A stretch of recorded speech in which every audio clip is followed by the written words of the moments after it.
पर पट्टी बांधकर रस्म निभाते गुरु और रूहानी।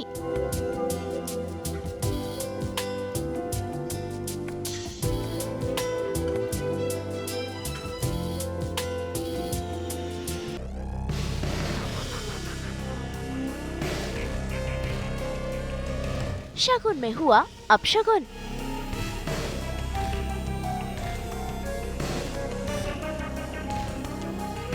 घर में शुरू हुआ तमाशा।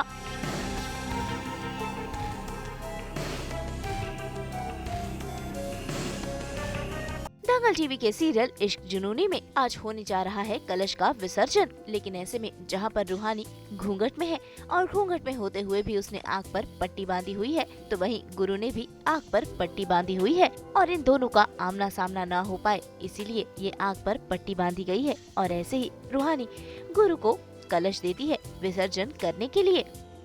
लेकिन यहाँ पर भी रूहानी समझ जाती है कि गुरु ने चप्पल पहनी हुई है। ऐसे में आंख पर पट्टी होने के बावजूद भी वो उसे चप्पल निकालने के लिए कहती है।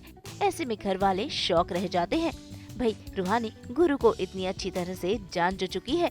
खैर अब जानते हैं कि आखिरकार रूहानी गुरु को कलश दे तो रही है, लेकिन आंख पर पट्टी बांधकर किस लिए।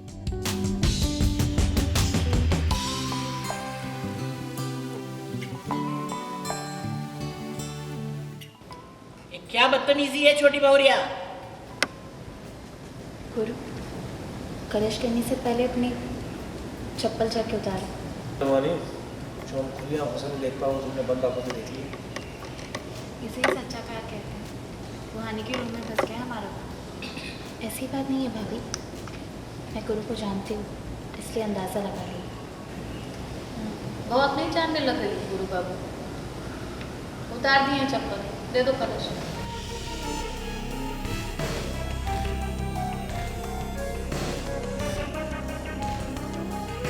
पूजा का समापन हो चुका है। दरअसल नवरात्रों में कलश की स्थापना हुई थी, अब विसर्जन के लिए जा रहे हैं।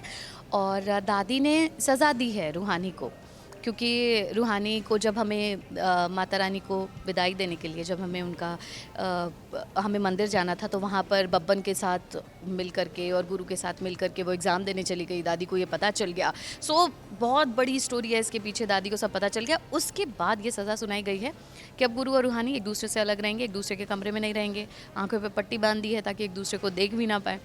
अब इसी वजह से आपने देखा है कि अब विसर्जन के लिए जो कि अमूमन औरतें निकलती हैं, जो कलश लेकर आती हैं वही जाती है, तो अब वैसा हो नहीं रहा है। अब वो हैंड ओवर कर रही है गुरु को, और गुरु घर की चौखट से बाहर उस कलश को लेकर के जा रहे हैं उसका विसर्जन करने के लिए।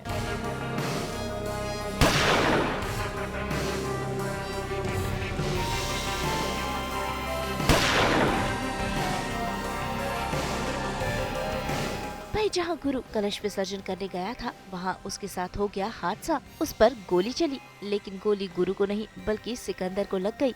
ऐसे में घर आकर जब इन्होंने ये सब कुछ बताया, तो गुरु के पापा ने दे दिया फरमान गुनहगार को ढूंढने का। आज तुम्हारे हिस्से की गोली खाए सिकंदर। ठीक है ना?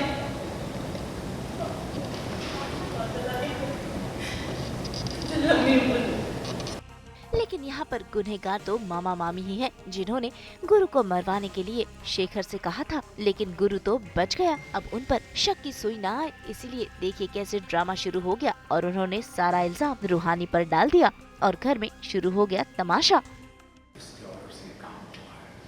जाओ, रुको। अब पछता है बहुत कहा जब चिड़िया चुग गई खेत। सुबह बबन जो तुम्हें बंदूक दे रहा था तो काहे नहीं खोस ली पिस्तौल? काहे साधु महात्मा बन रहे थे? अरे सिकंदर की बजाय गोली तुम्हें या बंटी को भी लग सकती थी, तो क्या करते? सिकंदर का जो हालत है ना, इसका जिम्मेदार तुम हो भांजे। और पैसे भी चौधरी हो तुम। बिना बंदूक तो लघु संघ का जाना भी वर्जित है।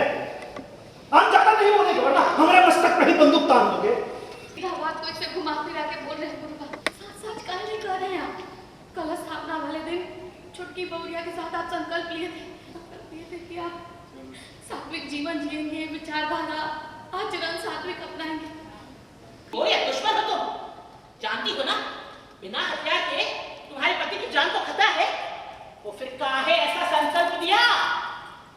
कंपाउंडर की कोई गलती नहीं है, ये हमारा फैसला था। बस बस बहुत हो गए इस लड़की की तरफदारी। अरे सही कह रहा था त्रिपुरारी कि अगर आज सिकंदर बीच में नहीं आता तो एक गोली तुम पर या पलटी पर चल सकती थी। और उसका कारण से ये लड़की हमसे बदला लेने आई है, हमारे खानदान से बदला लेने आई है। चैन से नहीं बैठेगी जब तक कि अपना बदला पूरा न कर ले। बातें कर रहे हैं आप सब लोग। ये गोली चलवाएगी हम पे, ये और उसके पापा शूटर बुलाएंगे। अरे इनका क्या लेना देना है, इनका क्या लेना देना गोली बंदूक से? हम नहीं मानते। हमारी कंपाउंडर हमारे खिलाफ सदत, हमारे खिलाफ षड्यंत्र रचिए। मैं चाहूँगी कि इसके बारे में मेरे त्रिपुरारी जी बताएं। भाई ये खेल तो ज़रूरी था क्योंकि हमको बाहुबली बनना है, हमको ये संपत्ति ये हमारे नाम करनी है। तो जब ये कांटा जाएगा गुरु नाम का तभी तो हो पाएगा। तो ये मौका ये है कि जब वो कलश विसर्जन के लिए जा रहा है तब वो हाथ में हथियार भी नहीं उठाएगा। तो हमने शेखर को काम पे लगाया कि भाई इस पे अटैक करो, गोली मारो और इसका अंत कर दो गुरु का। उसका अंत होगा तभी तो हमारी गेम आगे बढ़ेगी और हमको जो करना है वो हमें करने मिलेगा। भाई फिलहाल तो मामा मामी बच गए हैं, लेकिन ज्यादा देर तक बच नहीं पाएंगे क्योंकि गुरु सच का खुलासा कर ही रहेगा। मुंबई से शीतल कावा के साथ ब्यूरो रिपोर्ट।